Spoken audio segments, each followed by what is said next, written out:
Assalamualaikum warahmatullahi wabarakatuh. Jumpa lagi dengan pelajaran matematika wajib kelas 12 ya. Kelas 12 kurikulum 2013 review.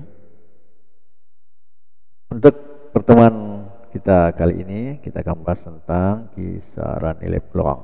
Namun sebelum masuk pada mata pelajaran ini, kita seperti biasanya kita berdoa dulu. Doa dimulai. Doa selesai. Tanpa membuang waktu, kita masuk ke materi ya. Kisaran nilai peluang.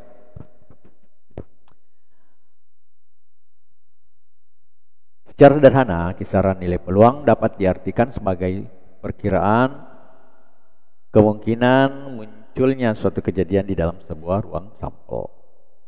Jadi apapun dalam ruang sampel itu, kejadian apa saja bisa muncul. Nah itulah ya. Nanti di situ ada peluang-peluangnya tersendiri. Jadi itu ada kisarannya ya. Kita lihat, lanjut.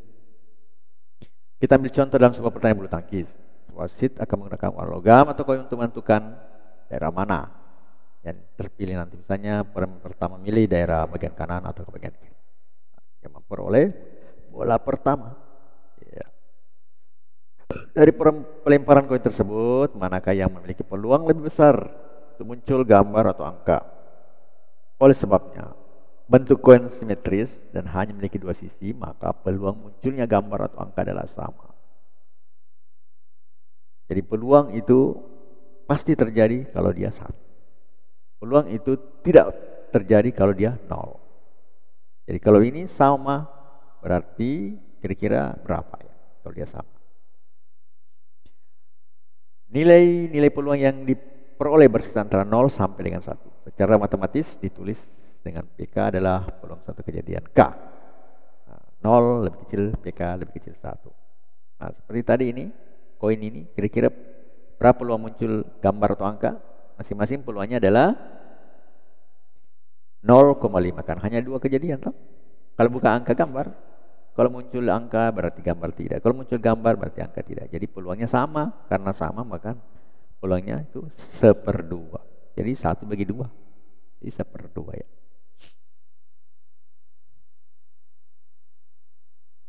Nilai peluang suatu kejadian sama dengan 0 berarti kejadian tersebut mustahil atau tidak mungkin terjadi. Misalnya peluang matahari terbit dari barat. Peluangnya berapa? 0. Itu secara umum. Tapi kalau percayaan Islam, maka peluang itu adalah 1. Pasti terjadi nanti. Matahari terbit dari barat. Itu dari Islam. Tapi kalau secara umum, karena tidak menganut, semua orang tidak menganut Islam, maka secara umum itu peluangnya 0, artinya tidak akan terjadi. Tapi kalau Islam nanti suatu saat terjadi. Kalau hari ini, ya 0. Besok bisa saja 1. Ya, tiba-tiba besok matahari terbit dari barat. Karena tanda-tanda kiamat sudah banyak, ya berarti peluangnya 1. Nah, seperti itu ya cara menyikapi. Jika peluang suatu kejadian sama dengan 1, berarti kejadian tersebut pasti terjadi. Misalnya peluang setiap manusia akan meninggal, pasti meninggal akhirnya. Dan semua kepercayaan pasti sudah tahu bahwa manusia itu akan meninggal. Tidak ada kepercayaan yang akan tidak meninggal. Adapun jika peluang suatu kejadian bernilai antara 0 dan 1, berarti kejadian tersebut mungkin terjadi. Misalnya peluang kamu menjadi juara kelas. Jadi kalau juara kelas itu kan kalau belajar bisa saja. Belajar baik terus, baik tugas, kirim soal, menjawab tugas. Kemudian tugas tersebut tidak hanya dicontek bulat-bulat, dipelajari juga. Ya, tidak sama seperti sekarang banyak yang asal nyontek saja sama temannya yang mampu, tapi dia tidak tahu apa yang dia tulis, sehingga pada saat ujian berbeda sekali dengan nilai tugas karena hanya nyontek saja tanpa mengetahui apa yang dia contek. Jadi nanti masyarakat ya nilainya 10, kemampuan ya dipertanyakan. Ya, nilainya 100, kemampuan dipertanyakan. Jadi biasakanlah untuk misalnya memang harus menyontek, ya harus tahu apa yang saya contek. Kenapa mesti seperti itu saya tulis? Nanti belajar dari hal tersebut sehingga bisa tahu. Menyontek nggak masalah, yang penting kita tahu. Itu untuk tugas-tugas ya. Kalau untuk ujian ya jangan. Ujian tidak boleh. Jika L merupakan kejadian komplement, artinya itu komplement bukan ya dari kejadian K, maka peluang kejadian L adalah 1 dikurangi peluang kejadian K. Secara matematis ditulis P L sama dengan 1 kurang PK, atau PL tambah PK sama dengan 1. Nah, PL tambah PK sama 1. Kejadian, jadi ada 2 kejadian yang terjadi dalam satu peristiwa atau di sebuah sampel tersebut, tidak ada yang lain.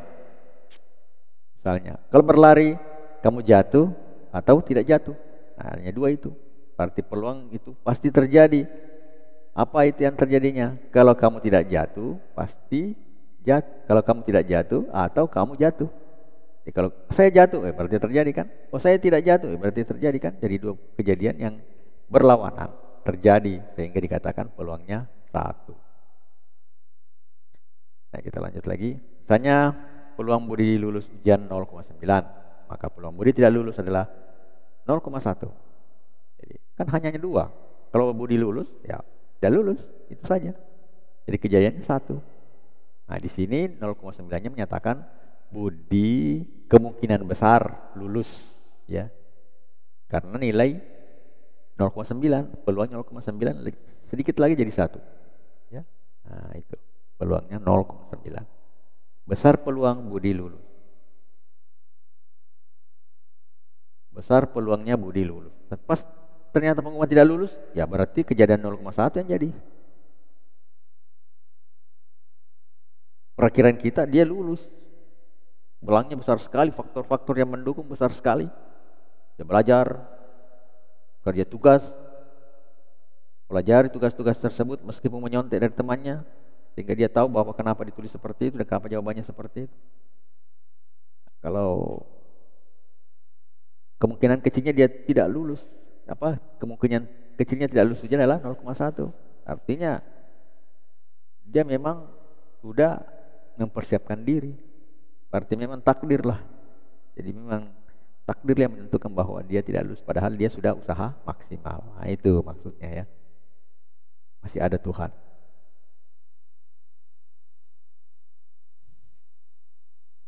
Contoh lain, 15 kartu diberi nomor 1 sampai dengan 15. Kartu-kartu tersebut dikocok, kemudian diambil 1 kartu secara acak. Kartu yang telah diambil kemudian dikembalikan lagi. Jadi kalau sudah diambil, misalnya genap, kasih kembali lagi. Diambil ganjil, kembali lagi. Nah, sekarang peluangnya apa? Tentukan peluangnya muncul dan genap bagi yang B bukan genap. Nah, dari 2 ini berarti rumus yang di atas tadi, PL sama dengan 1 dikurang PK, itu bisa dipakai karena hanya 2 kejadian. Ruang sampelnya, ruang sampelnya jelas 1 sampai 15. Kenapa? Karena semua kejadian bisa terjadi ya. Saat mulai angka 1 sampai 15 bisa saja terpilih. Jadi itu ruang sampel. Misal A adalah himpunan kejadian terambil kartu berangka genap. Nah, 2, 4, 6, 8, 10, 12, 14. Sehingga kejadian tersebut ada 7 ya. 7 kejadian. Jadi kejadiannya yang pernah dipelajari, kejadian itu peluangnya itu sama dengan kejadian per ruang sampel. Jadi kita lihat, jadi NA per NS 7 per 15. Jelas sekali. Jadi kejadian A itu 7 per 15. Terambil bilangan. Bagian B, karena kartu yang sudah diambil kembalikan lagi, ruang sampelnya tetap ya. Misalkan kami adalah kejadian terambil kartu berangka bukan genap.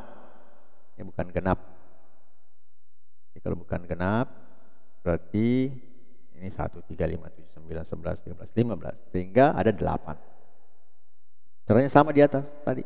Langsung saja NB per NS 8 per 15. Jadi sama ya. Nah, karena ada 2 kejadian dan kita sudah membahas tadi PL sama dengan 1 dikurang PK, berarti karena 2 kejadian yang berlawanan ini bisa kita memakai rumus itu tanpa harus mencari bilangan-bilangan yang bukan genap. Ya. Nah, jadi Jadi peluangnya tadi 8, 15. Peluang terambil kartu berangka bukan bilangan genap dapat ditentukan secara lain. Gini. Berangka bukan genap. B ya. Jadi komplemennya didapat PB sama dengan 1 dikurang PA. Sama dengan 1 kurang 7/15. Sama dengan 8/15. Jadi sama caranya. Ini sama nilainya 8/15. Angkanya cuma caranya berbeda. Kalau yang bagian B langsung tadi dengan memakai rumus peluang yang sudah kita pelajari peluang, langsung saja kejadian per ruang sampel. Nah, namun ini mempersingkat pengerjaan ya, karena tidak perlu kita menentukan lagi, kita ambil angka yang bukan genap. Cukup mengetahui bilangan genap saja, berarti kita sudah tahu akan yang tidak genap, peluang tidak genap dengan cara seperti ini. PB sama dengan 1 kurang PA. 1 kurang 7/15 sama dengan 8/15. Jadi menghemat sedikit waktu. Tapi ini hanya bisa dilakukan kalau di dalam suatu peristiwa tersebut hanya 2 peluang yang bisa terjadi. Itu antara peluang A dengan peluang bukan A atau peluang A komplement. Jadi 2. Kalau ada 3 tempat ya tidak bisa dipakai dah. Jadi ada 2 kejadian yang saling berbeda dalam satu peristiwa yang hanya itu yang bisa terjadi. Jadi kejadiannya ya tinggal 1 dikurang. Jadi kejadiannya adalah peluangnya terjadi dikurang peluangnya 1 dikurang peluang yang terjadi atau 1 dikurang peluang yang tidak terjadi. Ya. Jadi kalau misalnya dapat kartu angka genap atau ganjil, kalau dua-duanya berarti kan ditambah saja. PA ditambah PB 1.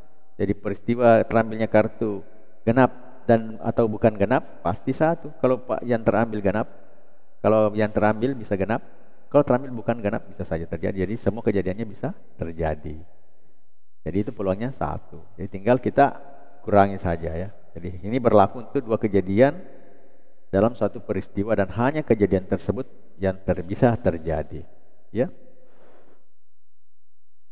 Oke, saya kira sampai di sini dulu pertemuan kita kali ini. Sampai jumpa pada pertemuan berikutnya. Assalamualaikum warahmatullahi wabarakatuh.